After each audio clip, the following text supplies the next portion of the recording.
radio show, and today's show is being brought to you by Rainbow, and Rainbow is good bread.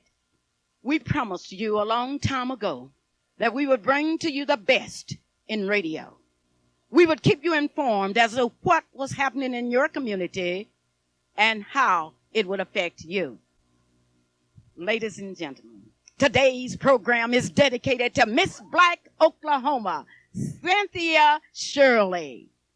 For the first time since 1972, an Oklahoma City contestant walked away with the prizes.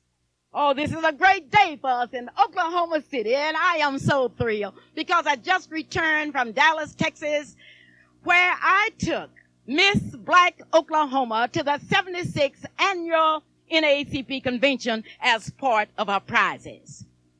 Miss Black Oklahoma City will receive $1,000 from Phillips Petroleum Company that will be mailed directly to the university of her choice.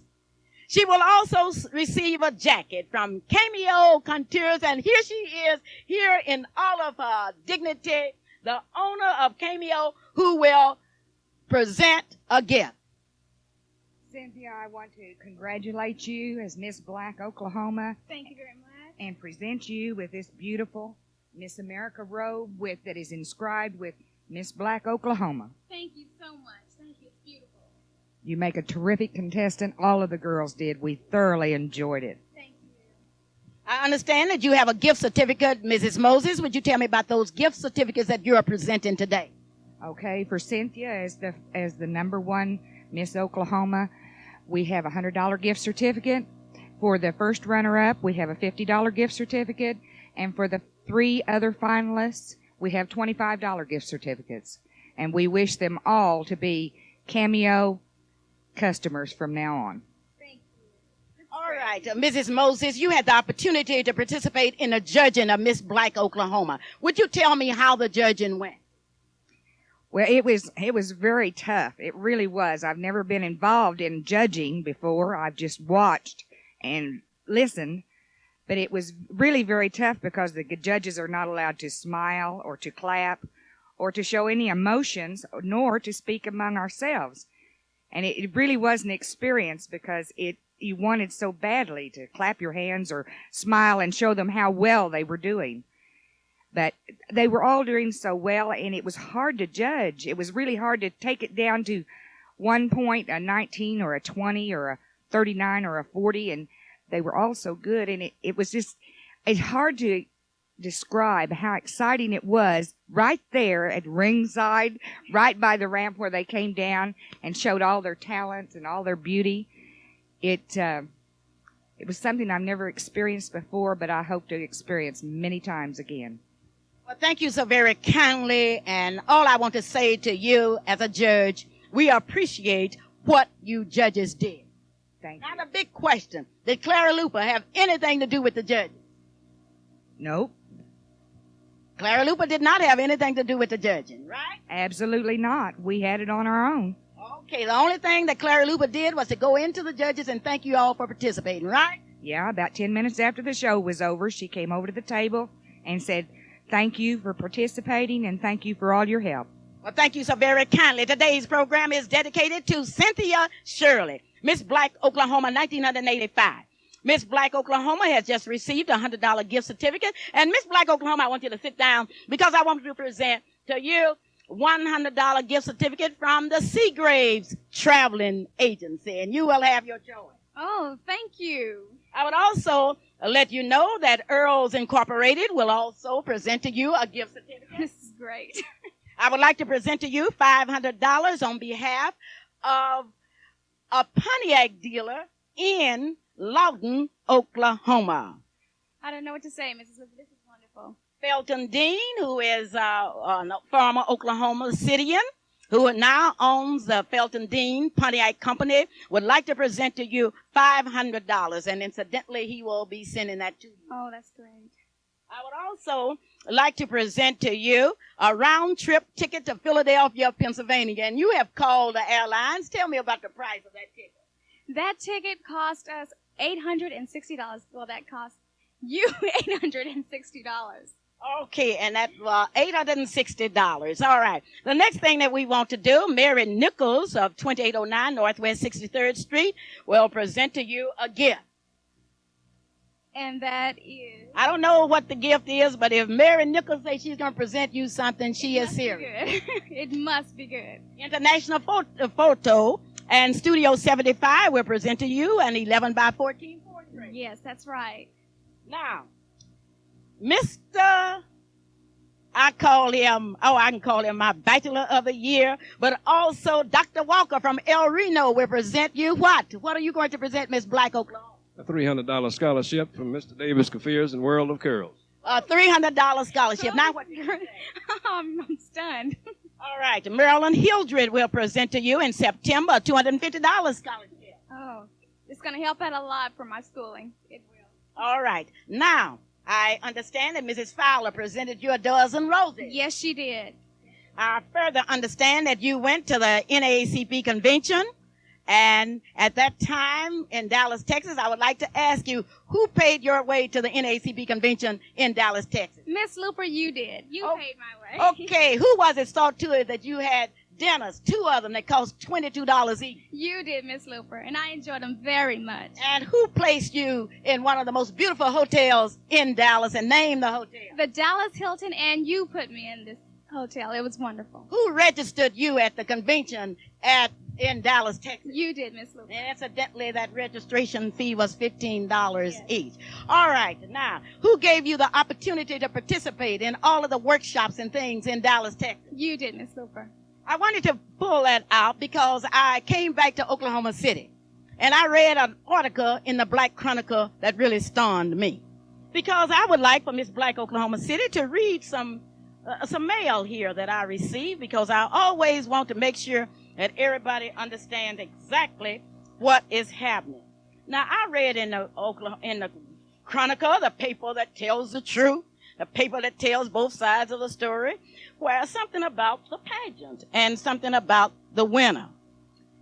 And to my surprise, the winner, who had come to Oklahoma City during the pageant and who enjoyed the T-bone steak dinner at the expense of the pageant, and who had received a free trip to Kansas City, Missouri last year to the national convention, who had received $1,000, not immediately after she won the pageant, but in September, who had received everything that was promised to her. I was surprised, but I would like for you to read these letters from Miss Black, Oklahoma, 1984. I want you to read this letter first. Okay. I would like to express my deepest gratitude and appreciation for the support I received from you during my guest for Miss Black, Oklahoma. I feel you have played a significant part in all my endeavors. Thank you. Ava M. Gardner. I also have a letter here from Miss Gardner, and I would like to read this. It says, Mrs. Luper, thank you for the awards. It was also useful. I will be more than happy to participate in this year's pageant. I would like to sing a couple of songs in the pageant as my farewell. I can also make the judges' dinner on the 24th. I went to the YWCA, and I will be seeing you. Thank you, Ava M. Gardner. That's why it was such a surprise to me, because Ava had been with me all of the week. But the greatest surprise of all came concerning an attorney, and I've invited attorney Kenneth Watson here today. Attorney Watson, I would like to welcome you to the Clara Luper radio show. Attorney Watson, how in the world are you today? I'm doing just fine, Ms. Luper. I'm happy you're doing fine. Now, I read in the Black Chronicle, the paper that tells both sides of the story, where you had contacted me concerning $500. I would like to quote directly from that paper when it says, the lawyer Kenneth Watson initially contacted Mrs. Luper and made verbal requests for the money. The 1984 Miss Black, Oklahoma explained. Now the question is, have you ever contacted me concerning some money for Ava Gardner? No, that's not a true statement that was made in the paper. All right. Now I want to ask you again, because I want everybody in Oklahoma to hear you. Kenneth Watson, a young attorney, have you ever contacted Clara Luper concerning $500 for Ava Gardner? No, I say again, I spoke with Mr. Lindsay, who wrote this article, and I explained to him that the statements that he was making to me regarding information that he had received was not true, that there was no controversy as far as the money was concerned. I also spoke with Mrs. Gardner yesterday, and she told me that she had not made a statement to Mr. Lindsay regarding this statement that he made in the paper, and it's an absolute falsism. You are saying that you have not told anyone that you contacted me concerning $500. That's true. I spoke with Mr. Lindsay and told Mr. Lindsay that, and he insisted on writing the article anyway. Okay, now I want to ask you again, because there are people been calling me all over town. You are an attorney, very successful attorney. Have you written Clara Luper concerning $500? No, unequivocally, no. You have not contacted Clara Luper by telephone? No. Therefore, the paper, the Black Chronicle, has misrepresented the truth. Now, Mr. Perry has a great way of performing. Last year, when I returned from the NACP convention, he had an article concerning the judges. And this year is concerning the money. Kenneth, I want to thank you for being my guest today and for telling the people in Oklahoma City that the story in the Black Chronicle on the front page was not true. Thank you, Ms. Luper. Thank you so very kindly. But one thing about it, the Black Chronicle has told a story on Kenneth Watson. And I would like to say, I am sure, and Kenneth, you told me that you were going to write the Black Dispatch and ask them to correct that. I want to make sure that Kenneth told me that, because you told me that you were going to write the Black Dispatch and ask them to correct that. I have a letter in the mail today that went to the Chronicle, especially to Mr. Lindsay, stating that I never made that statement to him, and that I would ask to speak to him in person regarding the article he wrote in the paper. Okay, so it's a Black Chronicle, and now you're going to write the Black Chronicle and ask them. I talked to my boss, Mr. Anderson, who is over the National Miss Black America pageant, and he told me to remind the people in Oklahoma that the Oklahoma pageant is the best pageant in the United States. We give more awards, we give more prizes than any other pageant in the United States, and we are the only pageant in the United States that's televised. Now, it seems quite interesting that we invited Mr. Perry to the pageant, to the luncheons, but Mr. Perry did not show up.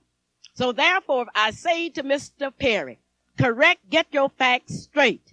And I'm appealing to you, Mr. Perry, to get your facts straight, because what you have done, you have misrepresented the truth.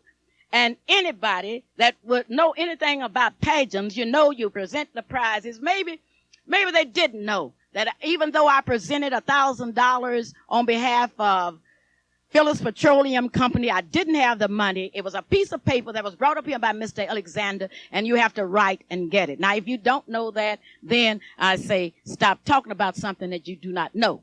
Now, the big question is, why did Mr. Perry do this without consulting Clara Luper or any other people that worked with the pageant? Mrs. Hunter and other people were here in Oklahoma City. Did anybody contact you about that article, Mrs. Hunter? No one asked me, Mrs. Luper, about it, and because on last Sunday, I tried to go over all of the rules and regulations that the judges were given. The judges were very, very fair, and they were very, very good. We had an excellent panel of judges because they read the guidelines. They were given to them in writing. Each judge received them, and they were not familiar with each other. They did not know each other because they were from all across the state. I did not know the judges, and I tried to get a number of them to fit in wherever they wanted to. They could tabulate if they wanted to, or they could judge, and they chose that they selected judging. And I was happy that the panel of judges did a terrific job, and all of the figures are available for all the contestants to see. And one thing that I do want to say, I feel that they picked the winner. And as I was going out, different people were saying, that's the person that I selected. But again, as I've said, Mrs. Luper, for the past 16 years, I've been picking a winner, and I have not picked a winner because that wasn't the person that I had picked to be the winner. But I could not change the figures because they were coming in, and I'm sure they observed us there at the table, because when you start tabulating, you do not get to see the show. So after the talent numbers, I do not know what happened because the three judges were there, tabulating judges were there, tabulating and getting the scores all together. Now, if anyone would like to know anything about the judging, I'm sure they'd be happy to relate the information.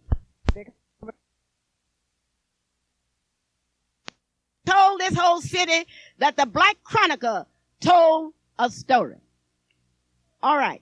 We wanted to make that clear that the Black Chronicle, the paper that tells both sides of the story and the paper that tells the truth, told a story on Clara Luper. Why pick on Clara Luper? Why don't you pick on some of the bad things that are happening in Oklahoma City? We are proud because we have given more scholarships. We've given more trips than anyone. Cynthia, how do you feel being Miss Black Oklahoma? Miss Luper, I feel honored, very proud to become Miss Black Oklahoma, to represent Oklahoma in the Nationals in Philadelphia. You did a beautiful job in Dallas, Texas. Let's talk about the NAACP convention. How did you like it? I love the NAACP convention. It was the first one I've ever been to, and I really enjoyed it. I received, like you said, the two dinners that were costed $22. I had the privilege to sit down to count them two dinners, $22 dinners to sit down. And I really enjoyed the speakers, especially Mr. Benjamin Hooks. He spoke upon the black people of today, the young and the old black people of today, and that we all need to get together and be all that we can be. And we need to continue to fight for our rights, not only as black people, but as Americans. Oh, did you get any autographs? Yes, I did. I got the autographs of Jeffrey Osborne. I've met some stars down there also. Jeffrey Osborne, Joyce Kennedy, Kim Fields. It was very wonderful. It was great. Have you ever seen so many people? No, I have not. It was wonderful to see all the different people come together, especially black people come together in such a big group. Now, you will be going to Philadelphia, and you will be with us next week. I would like for you just to say thanks, and I know Oklahoma City will join us in thanking Cynthia Shirley. Well, Ms. Luper, I would like to thank each and every one in Oklahoma for their support, for their prayers, and I will do my best to represent you, Oklahoma, in Philadelphia. Thank you so very kindly, ladies and gentlemen. When I returned from Dallas, Texas, it was a 27th year that I had taken young people to NAACP conventions. And I had taken them from all ages, and I would like to interview some of the people that I took to this year's convention. Your name, please. My name is Alicia Ann Hildren. You went to the convention. Did you enjoy it? Yes, I did. What did you like best about the convention? The meetings. The meetings. Well, thank you so very, very kindly that you enjoyed the meetings. The next person that I'm going to interview is a young man. And incidentally, we were very fortunate because Mr. and Mrs. Fowler took their van to Dallas, Texas last Sunday and took a load of our children. And we really thank George and Cheryl for what you did for NAACP. And your name, please? Chris Fowler. Chris, what did you like about the meeting? The exhibits and celebrities such as Kim Fields, Jeffrey Osborne, and I like dancing and meeting pretty girls. And I enjoyed the people in the EXO program. You are mean to tell me that you have the nerve to come back to Oklahoma City and say you like the pretty girls in Texas. Yes. Don't you think that's going to get you in trouble in Oklahoma City? I don't know. Well, I'm telling you, if so, don't be putting it on me. You like the EXO program. I noticed you during that EXO program. I saw your eyes as you looked at those 585 honored students walk across the stage. Do you think that you will be able to participate when you get to the 9th grade in EXO? No. You don't think you'll make it? Well, I'm going to tell you right now that no means yes, and I'm looking forward to taking you to the EXO program when you get to the 9th grade. Okay. Thank you. Well, thank you. Now, here's another one. Here's one of our distinguished delegates. And your name, please? David Fowler. David Fowler. What did you like best about the convention? I like the... You like the what? I like the... Yes. What did you like best? Other than the food, what did you like best, David? Did you like the meetings? I like the exhibit hall and the meetings. And I like all of the free things that they gave me. Okay, they gave you plenty of free things, didn't it? Yes. What did you do with the free things that they gave you? I know what you did, but you just don't want to tell everybody. You brought them home, right? Yep. And who did you give them to at home? My mom. Your mom. You didn't give your daddy any? Yes. Okay, then. Thank you so much, David. You should have seen David in his tux. I'm telling you, he was really sharp at that convention. Now, Shadina, I saw you at the 76th annual NACP convention. How did you like it? Well, I enjoyed it very much. What did you enjoy?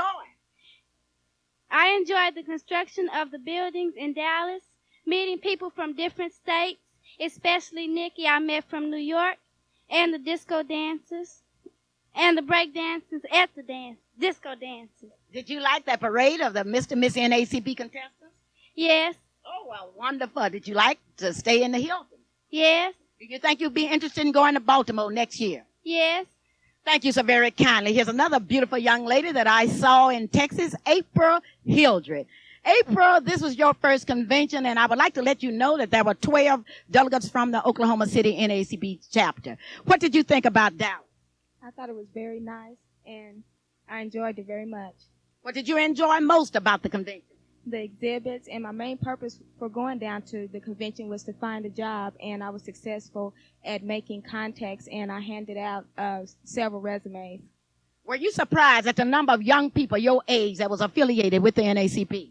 Yes, I was. I didn't realize that there were so many blacks that were actually doing something, and professional blacks, and it made me more confident that I'm able to go out and make something of myself. All right. Now, what speeches did you like best at the convention? I like the speech that Benjamin Hooks made. He said that black people, we've come a long way, but we still have a long way to go. Well, I'm really glad, and I would like to thank you for attending that convention. Now, here comes the pro. Shelley, I'm so happy you are back, and I want to let the people know that you came back from Washington with a superior rating, and that is really great news. But let's talk about the convention. What did you think of the 1985 NAACP convention? I enjoyed it very much. I got to meet more celebrities this year than I did in the past years. What celebrities did you meet? I got to meet Kim Fields, Joyce Kennedy, Dick Gregory, and I also got Jeffrey Osborne's autograph. Well, that should be exciting. Now, you saw the AXO program. Would you tell us what you thought of that program? I thought it was really nice to see so many black people on the honor rolls and see how good that we can do, how much good that black people can do. As you looked at the AXO, did you have dreams of being in that program? Yes, I thought it was really exciting.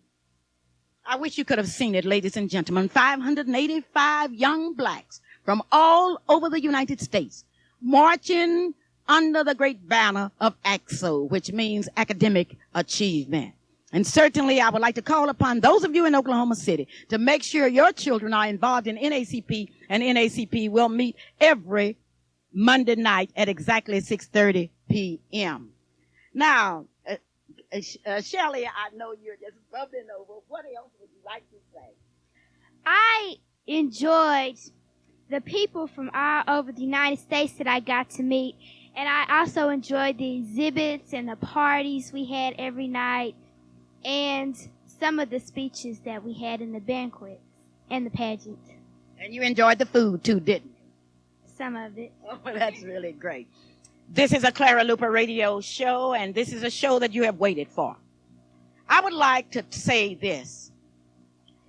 In Texas, I would like for you to know something about the people that have been appointed in Texas by the governor. Now, in Oklahoma, we are not dealing with the real problems. When you have a newspaper that's more concerned with gossip than they are informing the people, you have a problem. But down in Texas, let me tell you the people that Governor White has appointed. I'm not going to call the names. I'm just going to call the boards. A black person on the Texas College and University System Coordinating Board. On the Texas Board of Corrections, 3 blacks. The Credit Union Commission, black.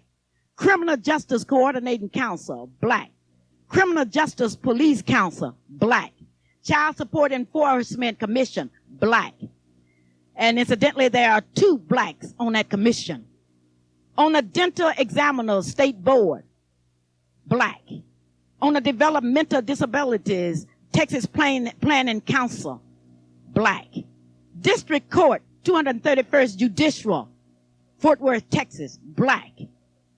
On the State Board of Examiners of Dietitians, black. On the Rehabilitation Commission in Texas, black. Austin State University Board of Directors, black.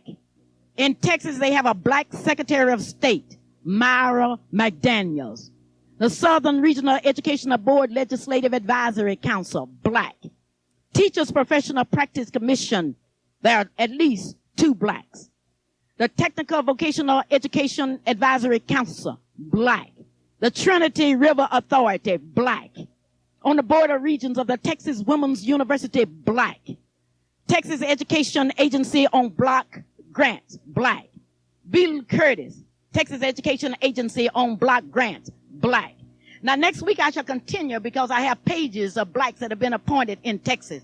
But let me tell you what the Department of Agriculture did for Region 6. They had us all in for breakfast. Let me tell you what the governor of Texas did for Region 6, and those are the states in this region. Gave a party in room number 1016 at the Hilton Hotel for the people from Region 6. And in place of those blacks that are in these positions walking around like you people, they were there as part of it, and they served and served as well. Let me tell you what the State Land Commission did for those of us that were in Dallas from Region 6. They served us a breakfast. And let me surprise you. These are whites that are proud to be part of NAACP. Now we are going to look at what we have in Oklahoma, and we are going to be surprised.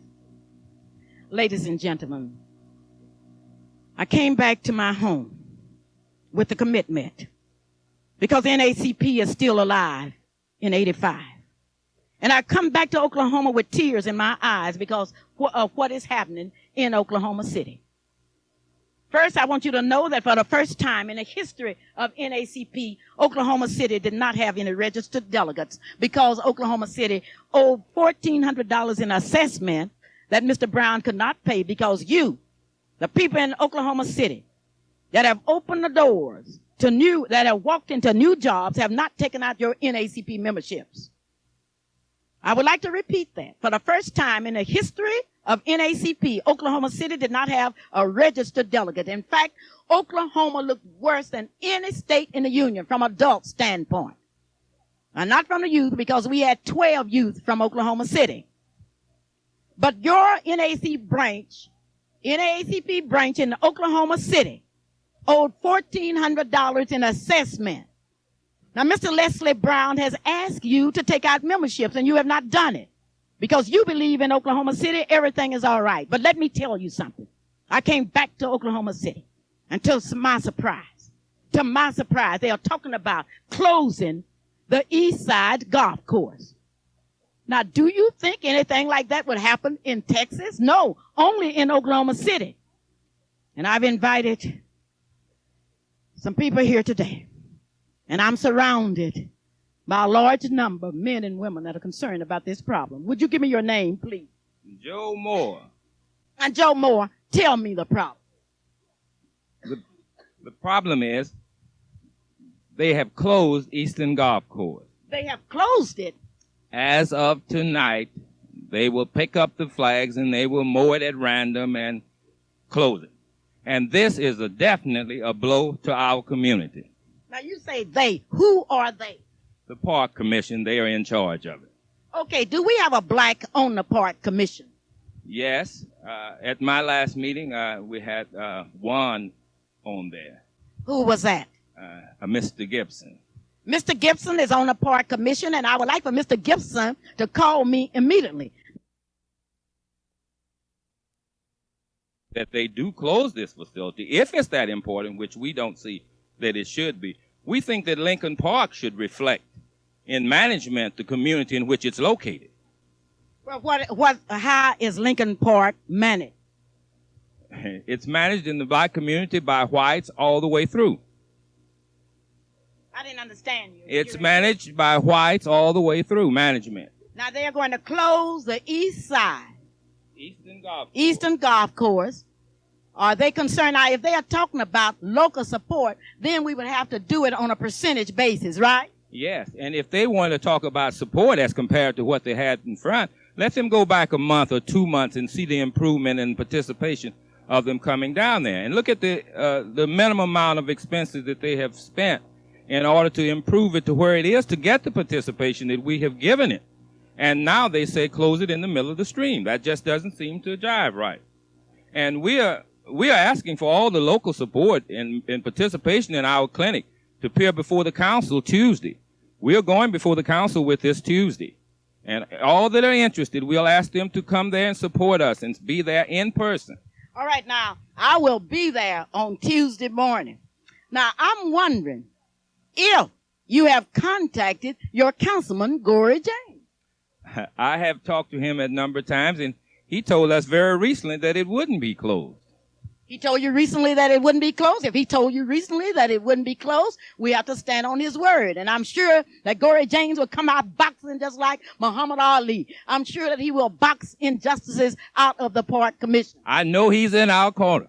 Okay, if he's in our corner. Now let's just call the names of some of the people that are here. I want all of the people that are here with me today to come here and make a statement, because those of you out in Radio Land, don't you know that you are next? If they close the Eastern Golf Course, what do you think they're going to do to other things? What do you think is going to happen in Oklahoma City? Now, we are back from the NACP convention, and we have learned a lot this past week. We have learned how to fight this new kind of injustice, this sophisticated kind that's wrapped up in you can't do this because of the budget. We are the budget. Now, I would like for those of you out in Radio Land to call me immediately. I want to see if you're going to support us. If you're going to support us, and I'm happy to stand with the golfers. You say, Clara, you don't golf. One thing about it, my brothers golf and my sisters golf. What else could you ask of me? Now let's see about these golfers. Let's just talk to some of them. We just want their names and say, okay, we're in this fight with you. And I'm telling you, we are golfers. I'm Paul Scott, and I live in Oklahoma City, and I think Eastern is a landmark for blacks. And I think that we need to have a future for our black golfers. And come out and support us, please. Okay, when we say come out and support us, we want you to start this telephone ringing out here. We want to know where you stand. My name is Alfred Mitchell, and I want to let it be known that I'm protesting this action. It's destroying any opportunities that our black youth have to even learn about golf. All right, now the thing, I don't like no sneak attack. Come walking up to a person and say, okay, as of Friday, that's it. Okay, I'm supporting the golf. My name is Al Marsh, and I'm in support of the Eastern Golf Course staying open for the support and the promotion of golf in the black neighborhood. It's really interesting how they can find time to cut off anything that blacks are enjoying. Cut it off, they say. We say no. My name is Clarence Holman, and I'd like to show my distrust, I think you pull out the real. How can you trust anybody when they just come out and say to you, we are through, we are cutting this off? We want to see the budget. We want to see the budget. That's right. Okay. This is the Clara Luper radio show, and this part of our show is being brought to you by Allstate Insurance's favorite agent, Marilyn Hildred. Marilyn, say if you need some insurance, call her 424-6863 here in Oklahoma City, Oklahoma. And I'm talking to men that are concerned with their future, men that have enjoyed and have learned the techniques of God and are practicing it in their own neighborhood. And here we had a fight for neighborhood schools. Now let's have a fight for neighborhood golf. And your name, sir? Amos Cunningham from Cleveland, Ohio, and I support all the blacks who are interested in golf, and most of all, I feel Gory should do his part as a councilman. We don't have to worry about Gory James. Gory James going to come out fighting, and we're going to see him fighting for the golf course the same way that those of you in his area, in his district, in his ward fought for him. And you are? Hugh Grayson, and I'm in full support of the golf course staying open for the local kids playing in the black community. How long have you been playing golf? Since 7, so that'll be about 15 years. About 15 years. Have you always played at the Eastern Golf Course? As much as possible, yes. Therefore, you want that golf course to stay open. Yes, I do. I sure don't want to get in a fight with Oklahoma City. Now, we have fought on public accommodations. We have fought on sanitation. And here you come up here messing with the golfers. And these golfers taking care of their business. And you are? Joe Reason. And I'm here in protest of closing of the Eastern Golf Course. You are in protest of it? Yes, ma'am. You don't think it was done fair? No, in no way. Okay, now when Oklahoma City wants a bond issue, guess where they come? To the east side. And I can see the brothers now telling us to support it. When you want a tax increase, you come to the east side, and now it's very simple. And I'm sure my Mayor Coach will look at the situation and he say, we will find some money. It's funny how white folks can always find money to take care of white folks. And you are? Leroy Richardson, and I'm in protest of the Eastern Golf Club closing also. Okay, why? Because I think it's a proven grounds for our youth. Most of the black that plays golf in Oklahoma City began at Eastern, and Eastern has this history. Right now, we have a junior program going on at Eastern with approximately 65 members from 5 to 48 years old. We have adults learning how to play golf at Eastern Golf Club. Come by every Tuesday, Wednesday, and Thursday evening, and you'll see it full of activity. I think that now that we're in the middle of our program is a bad time to close the golf course down. Okay, now when they say close it down, what do they mean? We can't go on the court and play? They mean that a golf course is grass that is cut at different heights. And it's maintained each and every day. What they intend to do is to take a brush hog and cut the grass from now on. The greens were not cut even this weekend prior to them closing. Closing is supposed to be Monday. They stopped the course on Friday already. This is a Clara Luper radio show, and today we have a serious problem in Oklahoma City. This problem is one in which you, the community, you are called upon to help. We cannot wait. We must do it now. Eddie Lewis, Oklahoma City. I'm against closing the Eastern Golf Course. Eastern Golf Course has been in the Oklahoma City black community for so long. It's a landmark, and it seems to me to be a shame for us to let a black landmark go down this way. Thank you. Today I'm calling your attention to a problem. Now there are close to 75,000 blacks in the metropolitan area. And when we get together, we can bring about a change. Now let's make our position clear, crystal clear. We do not want the golf course, northeastern Oklahoma City, closed down. And I call upon Commissioner Gibson, if he's on the park commission. I don't have to call upon the Councilman James because I know the councilman's going to run after the opportunity to fight for his constituents. And you are, sir? Andrew Wilson, and I am opposed to closing down of Eastern Golf Course.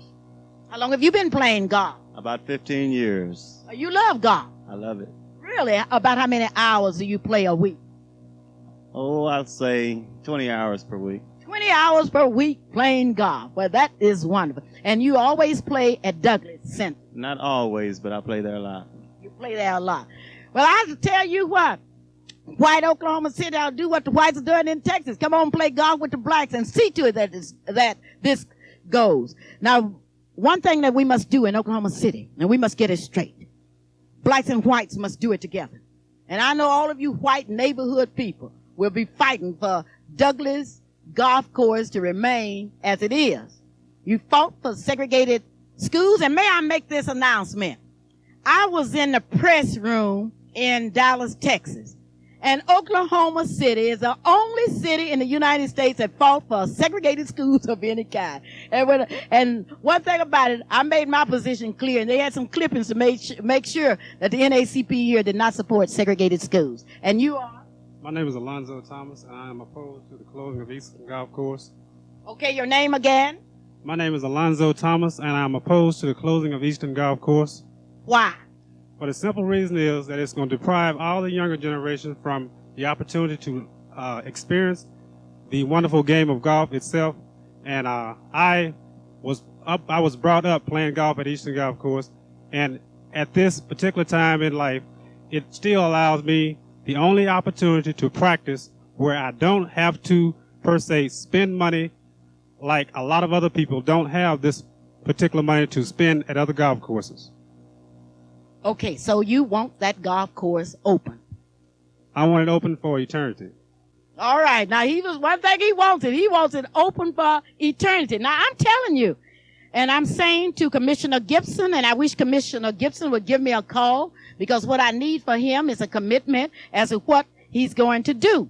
Because the only reason why we fought so hard to get blacks on commission is a fight for blacks.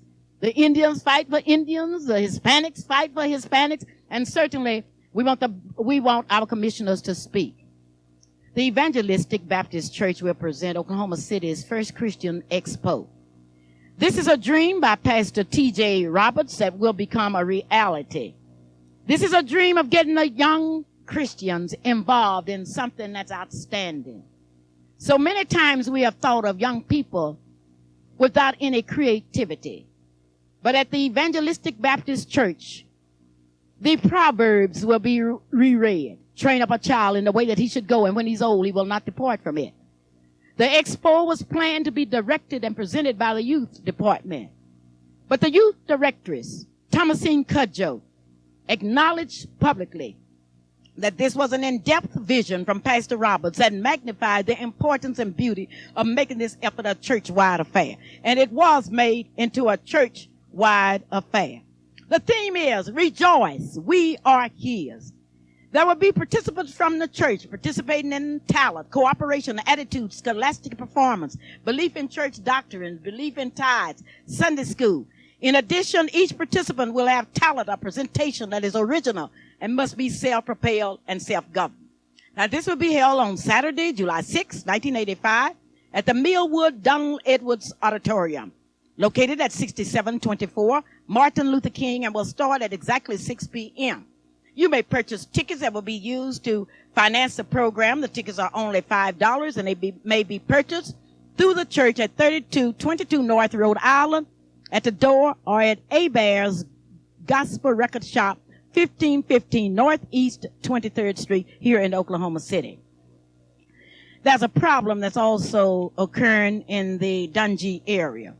The problem is that these people have been funded for a reading program, and we need parents to see the need of improving their children's reading and also their own reading and attending these workshops. Now, what I would like for you to do out in the Dungy area is to save at Dungy School. Keep it busy. Keep it filled with activities, and go out and enroll in those programs. Now, you can do it, and it can be done.